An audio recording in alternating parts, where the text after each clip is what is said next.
Hey there, thank you so much for listening to our Big Time Talker podcast. I'm Burke Allen, and we are live inside the podcast booth at the American Library Association's annual conference. We're in Chicago, and that's why you hear all this cacophony of sound around me. Even the glass-enclosed nerve center can't keep it all out. This is where the who's who of the book world is. Thousands of authors, publishers, librarians everywhere. Tripping over librarians, book agents, book publicists, anyone who is anyone in the book world has descended on Chicago for the American Library Conference, and we're pleased to do the podcast from here. Thanks to our show sponsors, the Next Generation Indie Book Awards, and also SpeakerMatch.com. This is one of the most fun things I get to do all year because I get to talk to a variety of authors, many of whom have incredible backgrounds. Tracy Moore is one of them. She served as a firefighter and captain in Minneapolis for more than 2 decades. Also has a master's in public affairs from the University of Minnesota. And she wrote a book that I think you're going to like. I'm holding it. You can't see it. It's a podcast, but it's beautiful. It's called The Fire She Fights. And it's a novel that I'm sure draws just a little bit from her background. Tracy Moore, thanks for being here. Hey, thanks. I'm so glad to be here. So, this book obviously pulls from your background, but take me back even before you were a firefighter and before you were an author. Were you one of those little kids that said, I want to grow up to be a firefighter? I was not. So how did that happen? I actually thought I might be an astronaut when I grew up, and I don't know where that dream went, but to actually become the firefighter, I was working in the park board. Okay. I was doing outreach with kids, a lot of youth outreach, and my supervisor said to me, hey, the fire department is hiring, you should apply. And I was like, why would you say that to me? And she said, I know someone that reminds me of you, and you are just like her. She goes, you don't give up. And when she said that, it felt like such a compliment to me. So I applied. I went to the convention center. I saw women, climbing up ladders. I saw them carrying hoses, wearing helmets and boots, and I mean, they looked like Amazon. They were looking like Xena Warrior Princess in Boker pants, and that's all I wanted to be after I saw that, other women doing that. So it was really other women that inspired me to want to become a firefighter. You're living out sort of every kid's childhood dream, though. I mean, you talked about, I wanted to be an astronaut. Kids want to be astronauts, policemen, or firefighters, and you're doing it. You did it for 2 decades. Yes, I did. Was there ever a time when you got in there and you thought, wow, I can't believe this is my career? I remember the first night I was at the fire station, and I went to sleep in my bunk. There was another firefighter, a male firefighter, who was like 10 feet from me, both of us in our underwear, under the covers, waiting for that call to come in. And I felt a little nervous, like, what's that first call going to be tonight? And I don't want to miss it. I want to make sure I wake up. But all I could think about was, I am so lucky. I am so happy. I made it as a firefighter, and I fell into a deep sleep, woke up the next morning and didn't have one call. I woke up in a panic thinking I missed it, and the guy across from me was like, you're all right, rookie. Nothing happened last night. Tracy Moore is our guest on the Big Time Talker podcast. She was a Minneapolis firefighter for a couple of decades, and the book is an award winner. It's The Fire She Fights. During your time as a firefighter, I'm sure you encountered some things you didn't expect to encounter. Yes, that's both right. Good and bad. Right. Probably wrote about some of those things, even though this is a fictional account in the book about these 4 women firefighters. I wonder what folks like me who sort of just see Chicago fire, it's coincidental we're in Chicago right now as we record the podcast, but you see them, the TV shows or the movies, you see Backdraft.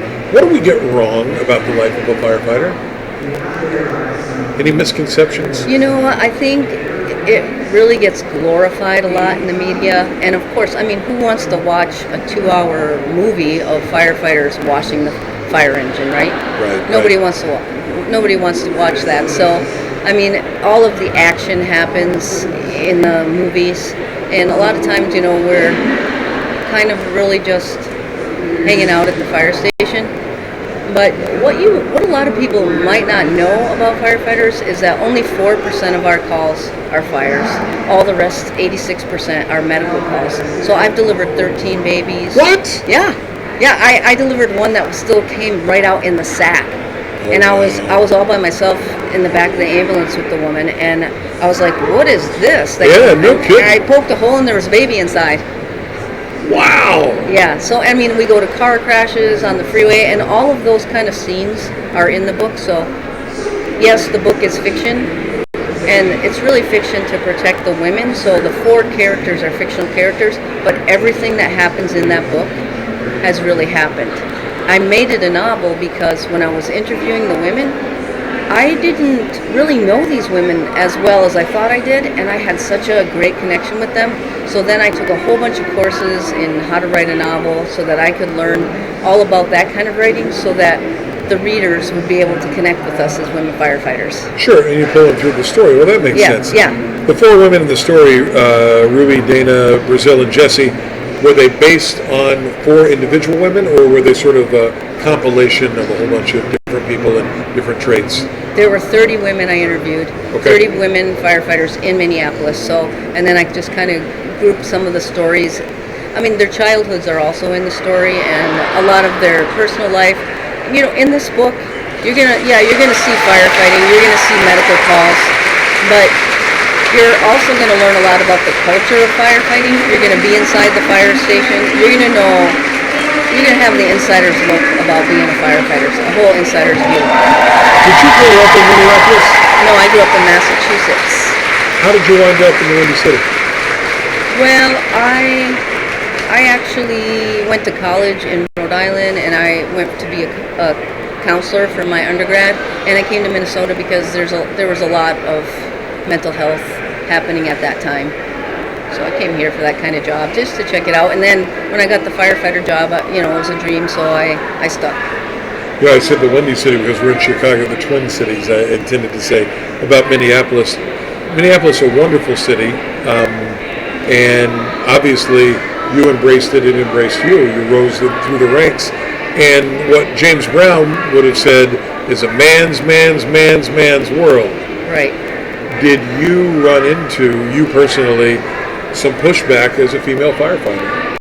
Oh, 100%.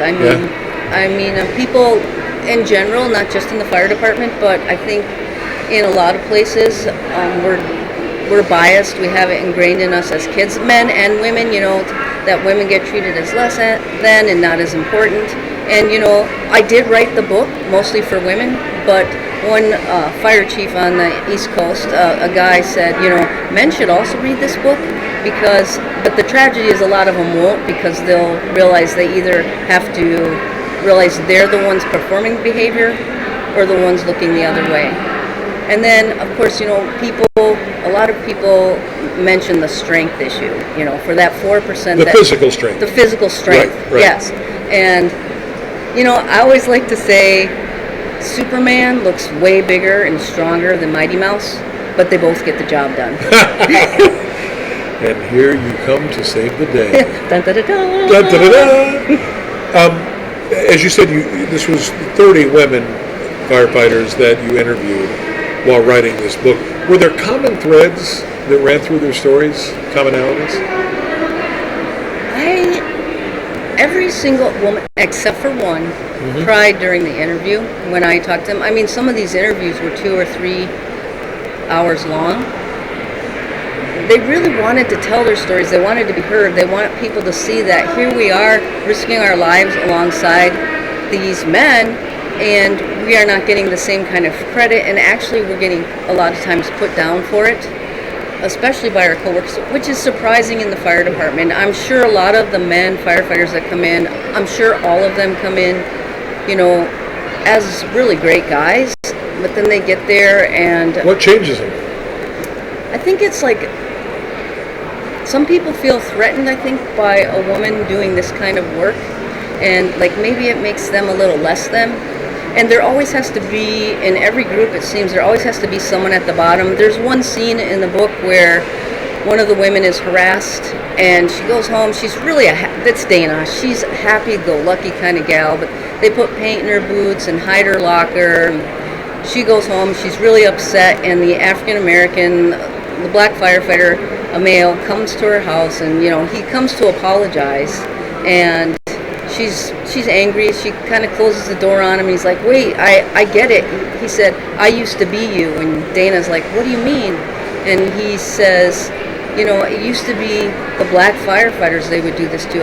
There was glass, there was no paint in my boots, but they put glass in my bed and they scratched my car, and we're glad you're here because Heat's off me. Heat's off my back, yeah. So, I mean, that's too bad in that. I mean, I think we could all be so much stronger if we partner with one another, realize all of our strengths, and how we can really serve the community the best.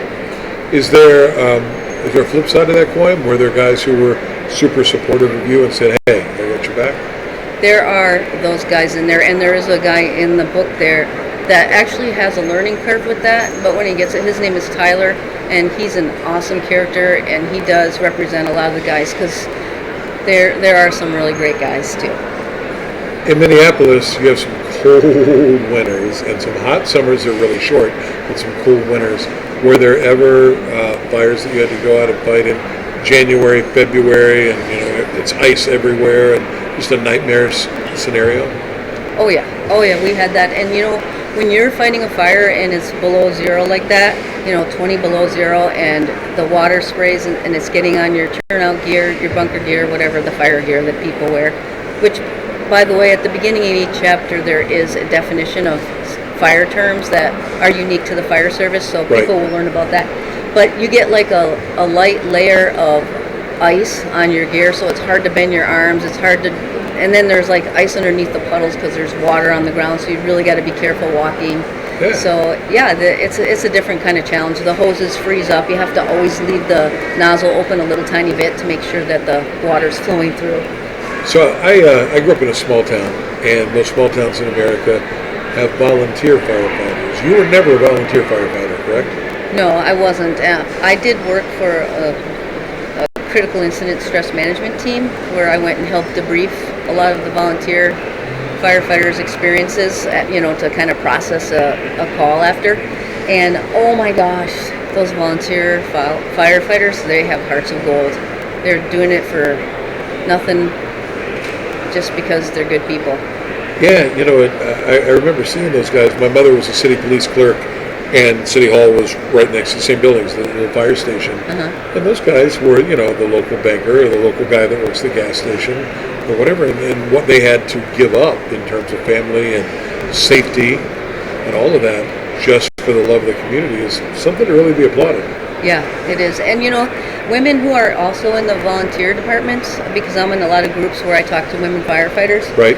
And a lot of the women are facing the same kinds of things in the volunteer. So I say that heart of gold thing, and it is there. It isn't there in all firefighters. And then there's something about the other gender, the women gender coming in, that again they're having those same kinds of issues of being harassed and sexually harassed and really just thought of as less than. So 40 years ago there were 4% women in the fire service. Today, in 2022, there are 4% women in the fire service. It hasn't changed at all. It has not changed at all. So I'm really looking forward to the next 10 to 20 years because I see women firefighters, like on Chicago fires. I'm seeing women who are superheroes, a lot more of that, and a lot more strong women. So I really hope that young boys, start seeing women in these roles they admire, and little girls can see themselves in those roles too, so that we can all grow up realizing how we all have something to contribute. Tracy Moore is our guest. Her great novel is The Fire She Fights. I'm not the only one saying it's great. It is an Indie Book Award winner from the Next Generation Indie Book Awards. And she's talking to us live in Chicago at the American Library Association's annual conference and exhibition. When you interviewed all these women, even though you'd done it for a couple of decades, did you learn anything new sort of in that writing process and that interview process? Anything you didn't expect maybe? Honestly, the first thing I learned is I don't know anything about writing. What do you mean?